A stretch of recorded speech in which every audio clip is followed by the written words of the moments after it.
Sometimes our children present us with challenges.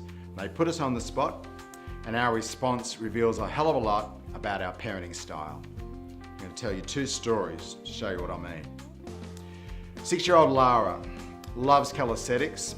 She's also really loyal to her friends. Her school had a calisthenics tryout, or the phys ed teacher had a tryout for the calisthenics program for the following year. 10 children were going to be chosen to join the calisthenics program. Lara loves calisthenics, loyal to her friends, but her friends said, "No, Lara, don't do it." Because if Lara had have done it, she wasn't going to be spending time with friends. Come the time for the tryout, she chose her friends over the tryout. Immediately she regretted it. And she went home, and what she did next happens a lot in homes around Australia. What happened next was Lara turned to her mum and said, "Mum, I really want to go to the tryout. I didn't do it because I wanted to spend time with my friends. Can you phone this phys ed teacher and try and make a change of mind?"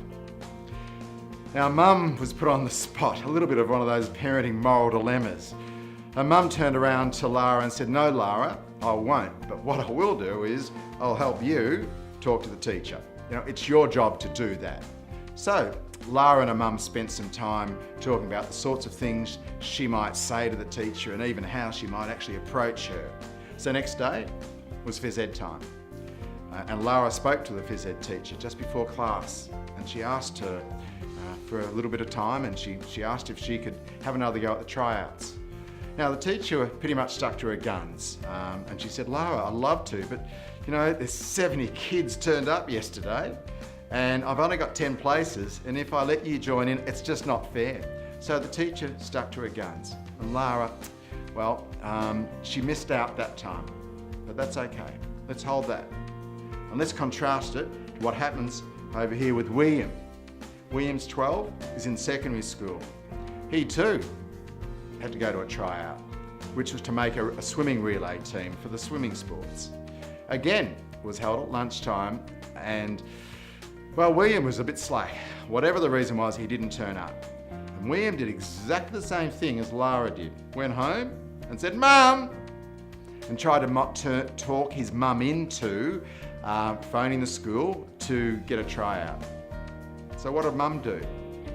Mum said, "Okay, William," and she picked up the phone, talked to the coach, and tried to talk the coach into giving William another chance. And the coach, very similar to what happened in the primary school, the coach in the secondary school said no. You know, time's it, we've chosen our team. Sorry, let him have a go next time. So what we have here is a similar situation, and what we have here are two different approaches from parents and two very different, well, learning experiences. Firstly, over here, what we've got is William's mum, who's what I call used dependency parenting, where she's made an opportunity, there's an opportunity for her there, and she's kept her child dependent, or William dependent on her. He's gone in and solved the problem, or she's gone in and solved the problem for her son. Over on this side, we've got a mum who sees what's happened as a fantastic learning experience.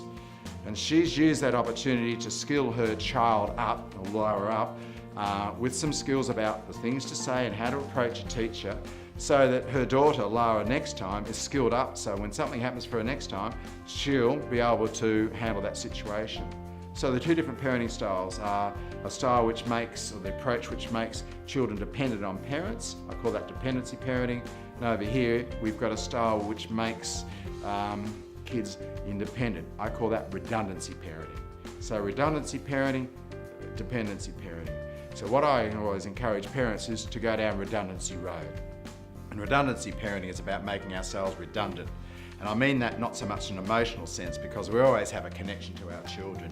But what we want to do is, from the earliest possible age, is to make ourselves redundant in very much what I call the managerial sense as a parent. So when we move down redundancy road, rather than staying in dependency drive, parents who push themselves down redundancy road teach their kids to do things for themselves, just like Lara's mum did.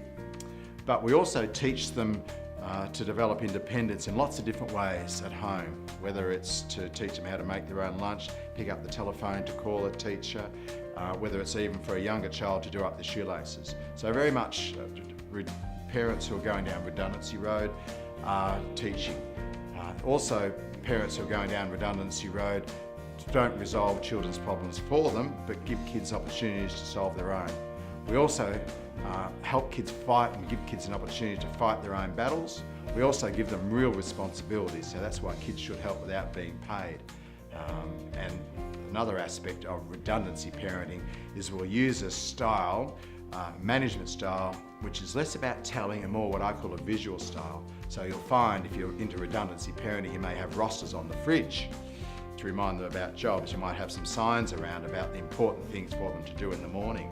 So when we use our voice over here, always reminding kids what to do, it makes them dependent on us. When we're using visual signs and cues, we're making them less dependent on us and more likely to develop independence. So the two different styles is a style which makes children dependent on us, or a style over here which makes children less dependent on us, and that's about redundancy. So I encourage all parents to wander down redundancy road. Sometimes we need to operate from this place, particularly when kids are struggling. Sometimes we've got to make it easier for them, so we do more for them. So dependency has its place, but we more want to be pushing down redundancy road, because at the end of redundancy road lies resilience. And our job always as parents is to be focusing on developing grit in our kids, to developing confidence in our kids, and importantly, developing resilience in our kids. And resilience lies at the end of redundancy road.